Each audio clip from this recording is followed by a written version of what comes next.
Madame, Monsieur, bonsoir. Des millions d'Américains ont commencé à voter pour les élections primaires dans 16 États. Une journée décisive pour départager les finalistes républicains et démocrates dans la course à la Maison-Blanche. Julien Richon.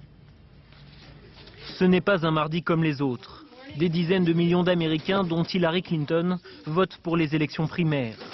Des élections qui doivent à terme désigner un candidat démocrate et un candidat républicain dans la course à la Maison-Blanche. 16 États, dont celui de New York et la Californie, sont concernés. C'est dire l'importance capitale d'un vote qui ne devrait pas créer de grandes surprises. Côté démocrate, les sondages annoncent le vice-président Al Gore vainqueur dans les 16 primaires. Un résultat qui lui assurerait de représenter son parti aux prochaines élections présidentielles. Je me concentre uniquement sur les élections primaires d'aujourd'hui dans le but de remporter l'investiture démocrate. Son rival Bill Bradley l'annonce clairement. Il lui faut remporter quelques États pour rester dans la course. Dans le cas contraire, l'ancien sénateur serait sans doute contraint de se retirer.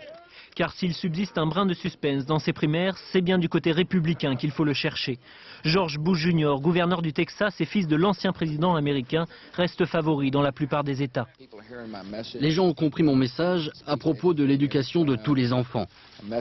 Ce message concerne aussi l'allègement des taxes visant à favoriser la croissance économique. Enfin, je suis satisfait du soutien reçu à propos des problèmes militaires pour garantir la paix.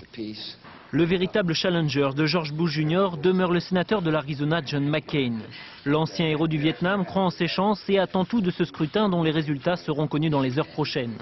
En ce super mardi, la course à la Maison-Blanche a bel et bien commencé, une course qui s'achèvera le 7 novembre prochain lors des élections présidentielles.